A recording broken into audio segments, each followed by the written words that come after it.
Prologue. Lionel, Lady and the Shadows. February 2000, 2 months ago. Every step down the hallway echoed in his ears as he walked, dancing in syncopated rhythm with the static of voices screaming in his head. He could mentally see the accusing stares, dripping with blood as the penetrating venom filtered through his mind.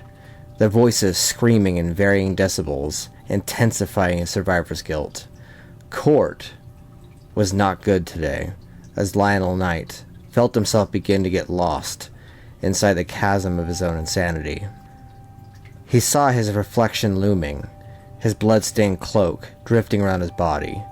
His dirty blonde hair was a deceitful mess on his head, the scars on his face glinting in the low overhead orange and yellow light. His fingers flexed open and closed as his feet continued to move towards the door ahead of him. The mirror anchored to the side of the door in the hall he crossed. The woman in court today reminded him of his mother, who tried to kill him years prior. One of the ladies who worked with Alexander Capella of Skya. Her distorted face and snide stabbing voice echoing in broken replay in his mind's eye. His Nexus screen displayed no signal on the device in his hand. Of course, with the brick and lead laced walls, either signal dies or is non-existent. Lionel suspected that wasn't an accident. He opened the door, heavier in design than it looked. It had a brass-like surface behind the mirror. Something told him that Kresh didn't just like staring at himself before going into his lab. Mirrors often acted as doorways in this world, Lionel recalled, and he knew of the mirrors at the school he worked at when he wasn't acting as Leon's Hand of the King. One would argue his most preferable job being teaching, which, at first, he wasn't the best at. He'd nearly quit pretty early on, initially, before both Hardis and Vrackya had convinced to stay. Something about helping young minds grow gave him solace and a reprieve from his own suffering and broken soul. "I see you are still inside your own mind, Lionel Knight. I take it court wasn't relaxing," Kresh said in a low tone of voice as Lionel entered the room. His best friend's twin brother had looked up from something he was writing down. Wulfric, king of Vrackya, wore the emblem family crest with 2 direwolves and swords in the middle, colored in red and black with green in the eyes. "Insufferable madness at its finest, your grace," Lionel said in a flat tone. He measured Kresh, the mad scientist and a king of Vrackya. The man always verged between calculative and insane. It was like they were not sure which side to push and influence with him, ever so tempted by power. "Just remember, Lionel, suffering is a choice. Pain is mandatory," Kresh replied. "That's why I work to heal others. Pain is part of healing, and they all will learn soon enough." "And this is a choice." Lionel gestured at the bodies on the bed. Kresh cast a glance towards the beds, and an ominous grin spread on his face, and then it flickered to a mask of concern. There were 6 beds against the wall. 5 were occupied, that Lionel could see in the dim lighting. A lower overhead light swinging above. It swung in a gentle swaying fashion, spraying a dash of light on the walls, an eerie glow. Kresh's desk was off to the far right, and on the other side, various tables where vials bubbled. He'd had a cart nearby where he took volunteers who donated blood to blood banks and conducted experiments. People are desperate for cures of illness of various different kinds, looking to make extra money.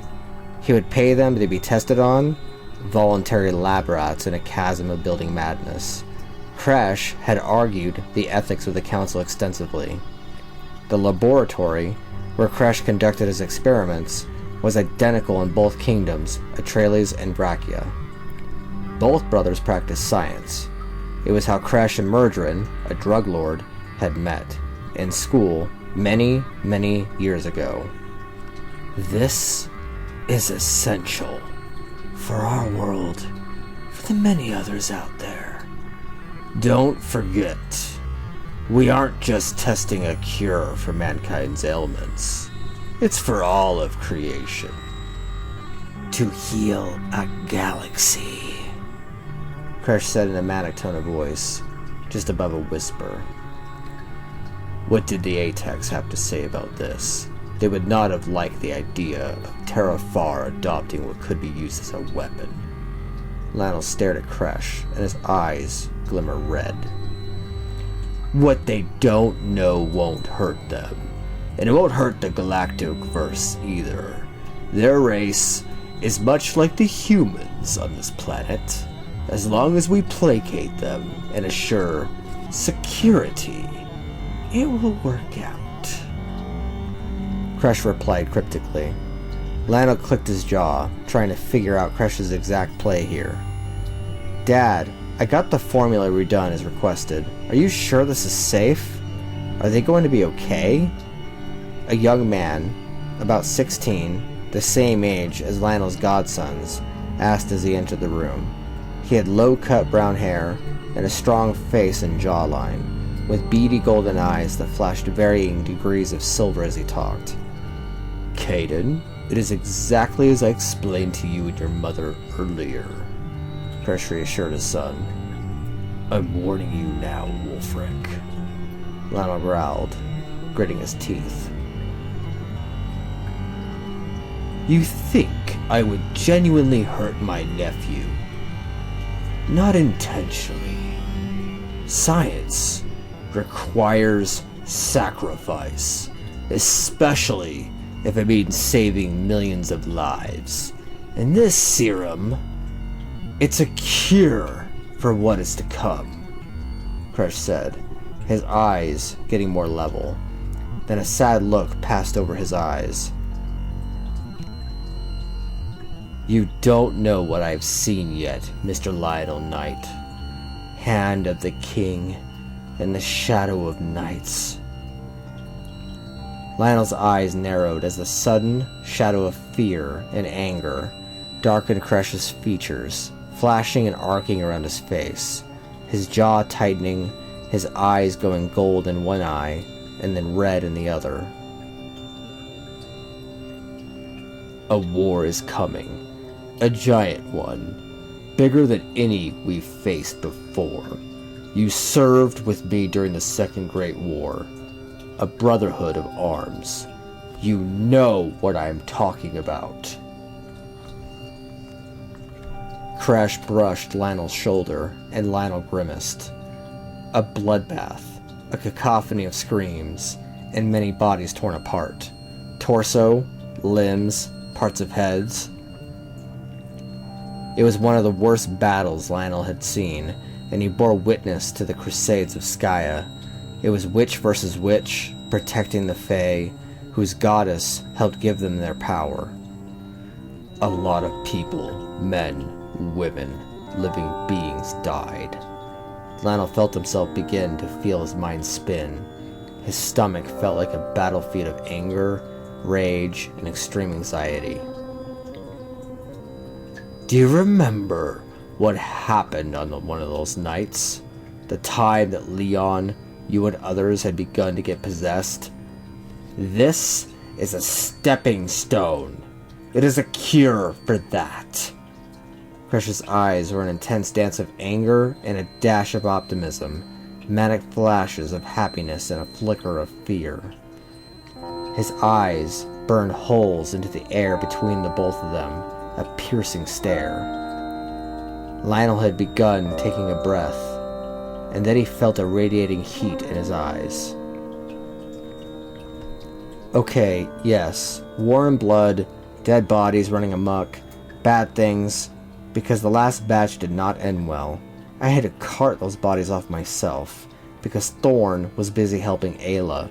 I don't want to do that again. It's hard enough acting as king in your stead, Caden replied. He looked exhausted the more Lionel studied him. About the same height as Peter and Chris, just above average, almost 5'8". Not as tall as his father, Lionel suspected that he'd meet or surpass his father's height at some point.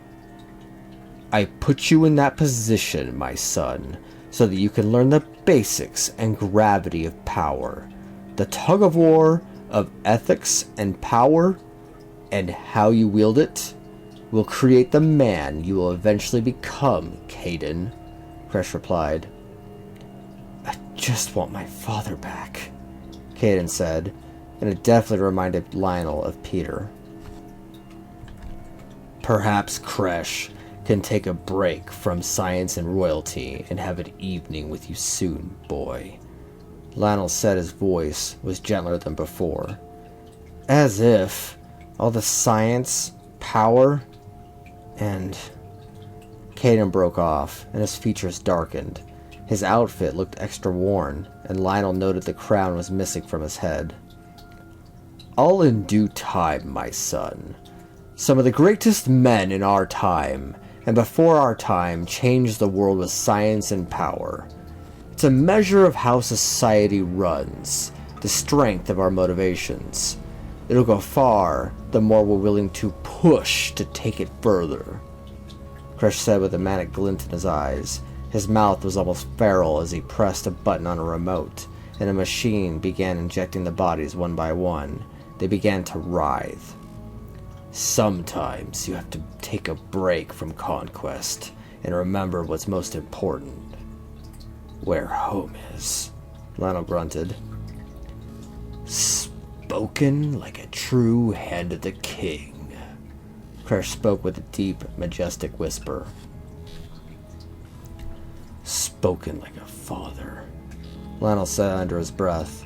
Caden put a hand on Lionel's shoulder, and in the dim lighting, he could see Caden's eyes beginning to glisten. One of the bodies pulled off the blanket. Peter's face and disheveled hair, his eyes sunken in, and his mouth contorted into a vicious snarl. He uttered a guttural growl, gnashing teeth, and scooped the air. The man of shadows and blood with the king of darkness. Charming! We'll have some fun. A dark, sadistic voice uttered from Peter's mouth. His eyes were black, with red circles in the middle.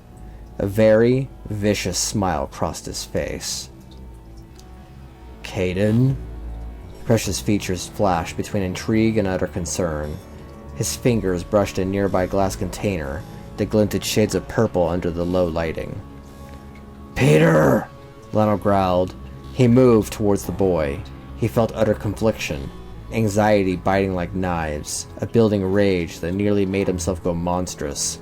He made a move to stop Peter from hurting himself. Or anyone else. Wanna see a magic trick? Peter's tone of voice implied danger and a hint of utter malice. We can play a game. Would you like to play a game? Come on. You know you want to. He gestured with his fingers. Do not interrupt this, Lionel Knight. It is proceeding according to plan. His father agreed to this. Lionel heard an urgent, cutting but reassuring woman's voice in his mind. Trinitas. Lionel spoke out loud. He tilted his head. He'd fought her during the fall of Abraxan. A very vague part of history where people spread their theories and stories all around. That bitch won't decide what she wants. I'll make her decide. Peter's voice had a sinister tone to it. Biting. Utter snark. He jumped up and Kresh tried to push him back, fingers snapping together, while twirling fingers on his other hand. A golden web began spreading in the air and wrapped around Peter. I got caught up in the moment, didn't I? Watch this! Peter's body became spun and threaded amidst a web that wrapped around his neck, his body, and legs, like a very giant, tight blanket. Golden colors shimmered along the tendrils and the threads of the web. He smirked, and his fingernails seemed to grow in size, and then he ripped through the threads and tore it off. Ta-da! My turn! Peter gestured his fingers, and the room itself warped and shifted. Welcome to my domain, my world, my power. Peter's voice now seemed dangerously similar to someone from the past, a monster that hid well among shadows, a sharp intake of breath. After Lionel found his hand on his musket, he couldn't bring himself to open fire on his godson. He got urged to attack and guard. It's what he does. And punish evil. He sensed him. Abraxan. The walls bled into each other, literally twisting into rivers that flowed into the floor. And slowly the ground turned to mud, and what looked to be human viscera, guts, and shattered bone. Lionel recognized the atmospheric change, and he felt his instincts. His rageful, animalistic tendencies began to kick in. He snarled and growled as he raised his musket. The prized head of the king! What would they say if they knew your dark secrets? Things you never told them! He heard Abraxan's voice more directly as it snaked around the environment. A dark chamber that didn't resemble a lab anymore. It represented a war zone. A dark world of death, pain, and suffering. Mirrored off Lionel's own psyche, he could hear cries from beneath the mud, sniffles and choked insane laughter.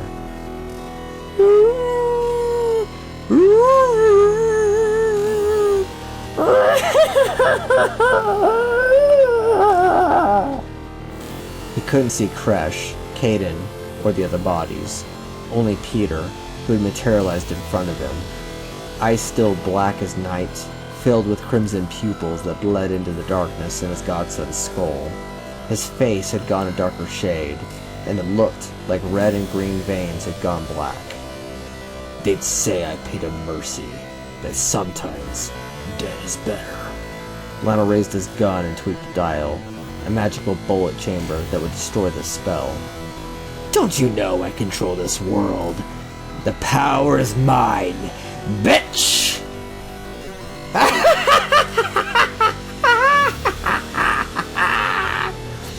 Abraxan cackled this time, causing an ominous glow on Peter's face. On either side of Lionel, creatures rose from the ground, along with dismembered bodies. Missing limbs, legs, arms, some were missing part of their torso. The skin on the faces torn at the edges. Patches of flesh etched like a mask of torment. Mostly, the silver of their skulls flashed from their heads. Lionel growled and then Abraxan grinned. You don't mean to tell me you'd actually shoot this body? Your godsons? Peter's head tilted to the side, and a curious grin stretching across his face.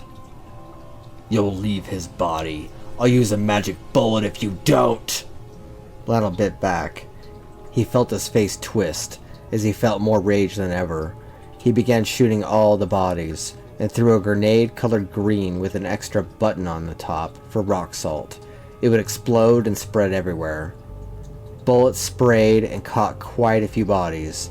They just looked like flailing limbs, and whatever skin muddled over and ripped tore away, leaving piles of folded remains.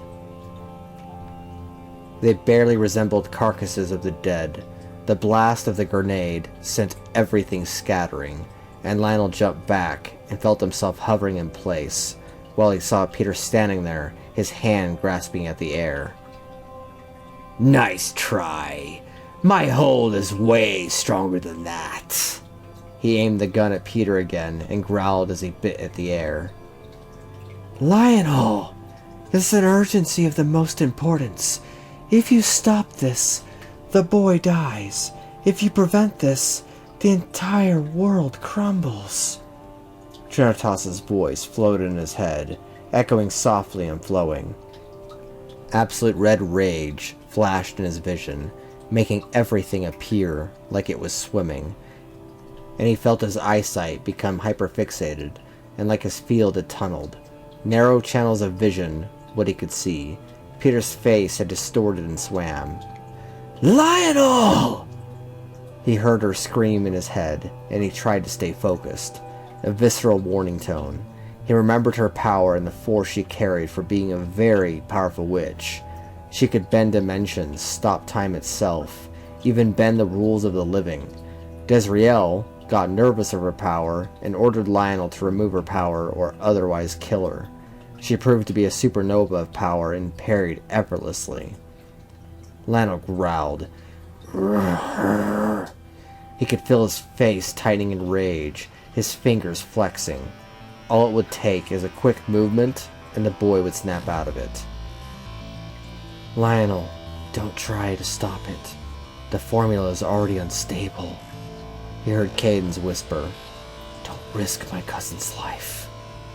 His eyes flicked from side to side, and he gritted his teeth as he tried to determine where Caden was and taking the shot.